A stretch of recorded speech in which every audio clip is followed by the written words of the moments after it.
everyone, and happy Easter. I've got your G.I. Joe Retaliation movie review.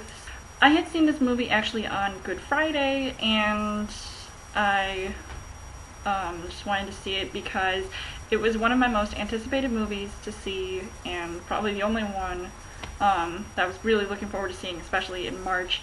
I was kind of disappointed in the fact that it was originally supposed to be released over the summer, and then due to just whatever was happening with the movie, and they had to like reshoot scenes or something, and a whole bunch of stuff that was happening there, and I didn't really like it because one, they were like all these like really pathetic rumors came out about it, and especially regarding Channing Tatum's character. Apparently there were some added scenes there. I went and seen the movie like, I was just really pumped to see it. For starters, this movie has a couple of the returning characters, which are mostly Duke, Channing Tatum, and Snake Eyes, who is my absolute favorite character of all time. There's a couple new characters that are in this movie. I was also looking forward to seeing The Rock and Bruce Willis. I mean, those two are just like big, huge action stars. Definitely added to the action parts of the movie. What ends up happening in this movie is that Cobra is basically taking over the White House, and if you have seen the first movie, Rise of Cobra, you know that something happens to the president, and he's apparently, the president isn't the president, he's actually Zartan in disguise, and just taking over the White House, and he's just trying to plot to destroy, like take over the entire world, have these like bombs everywhere, just like in his like control. And I mean, it's basically your typical like take over the world plot, and just a big huge action blockbuster movie. So that's pretty much what I got out of seeing this. So it kind of is disappointing in the fact that it didn't really add much to the movie. One of the characters I thought was really just, I was getting really suspicious about one of the supposed good guys. Flint is played by DJ Katrona, and I was like, wait a minute. Okay, what's this guy doing? He's just not a good listener, apparently. And he may be a good looking guy, but he's just not a good listener. Getting really suspicious about him, but I said, okay, as long as Dwayne Johnson can keep him in check, then, that's cool. I mean, he's Roblox, so he's total badass with guns, and I don't mean these. A couple female characters in this movie, and I'm all up for big like action-y star female like badass characters. Adrienne Palicki, who plays Lady J, she was okay. I don't really find her that great of an actress. Look what happened to Red Dawn, the remake, or Wonder Woman. We also have Jinx, who is basically Snake Eyes' protege. So, I thought that little action sequence was cool, where her and Snake Eyes were sparring, just doing a couple action scenes together. So I thought that was really cool. She kind of like cares for him, being like her sort of like master and stuff. And Snake Eyes, of course, I love Snake Eyes. He's a total badass. Ray Park, I just love him. He is an amazing stunt guy.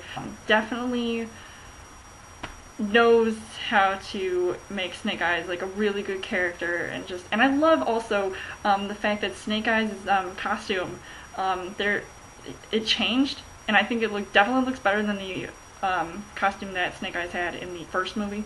So that was definitely a plus. Bruce Willis, of course, I love Bruce Willis. He has been some pretty awesome. He's just an action star. come on, he was John McClane. So he definitely brought his A game in this movie. However, he didn't really have much, I wouldn't say he had much of an impact to the movie, but him with Dwayne Johnson, they definitely, they're just like A-list stars, just sort of to bring in big audiences. So I think that's the only thing that added to the movie. Besides like the characters and stuff, they were all pretty interesting to watch, but it just like overall this movie was just more of an action movie, and I would say I was a little bit disappointed, but I would see it again. It's G.I. Joe. It was awesome. I grew up knowing about the G.I. Joes and the cartoons and all that stuff, and I do like to wear camouflage on occasion. And I won't say what exactly happens to one of the characters, but you'll know who I'm talking about if you see this movie, and I'm just still disappointed that they actually went through with their plan of doing what they did to one of the characters. I was really pissed. I was like, seriously? I don't know what they're gonna do about a potential third movie. Definitely left it out like open for, like, you know, more. The other plus sides of the movie was that the graphics were significantly better. The action sequences were just really well done. Stunts were pretty badass. Definitely a huge improvement than Rise of Cobra, so I was really happy about that. Because, I mean, it just gets so distracting when majority of it is like in CGI, and it looks fake. But, obviously, technology has improved since whenever the last movie came out. Was it 2007, 2008? I don't even know. Definitely looked better, and I just loved it. I was really surprised when Storm Shadow was in this movie, and if you remember what happened to him in the first movie, I was like, wait, how is he back in this one? I mean, it was still cool to see Storm Shadow because the little sequence he had with Snake Eyes, I thought, like, those two just always have to fight. Like, I mean, I don't know if they can ever be true friends, but who knows. Overall, I would say that this movie was pretty decent. I would only classify it as just your typical action movie, and it's really nothing more than that, but it definitely was a big improvement from the last movie, so I will give them kudos for that, because it definitely was worth the wait. Just they could have done a little bit something just like really epic, sort of mix everything all together, and so I think they might have given away what was actually going to happen in the end of one of the trailers, and I was really pissed about that. Let me know in the comments what you guys thought of G.I. Joe Retaliation, if it exceeded your expectations, and if you were really looking forward to this movie since you found out that it was going to be released in March instead of over the summer. If you find it significantly better than the first movie. You guys can also subscribe to my channel. I've got more movie reviews, movie updates coming every week for a Show Thursday video. You guys can also like me on Facebook and follow me on Twitter, and I will see you guys later.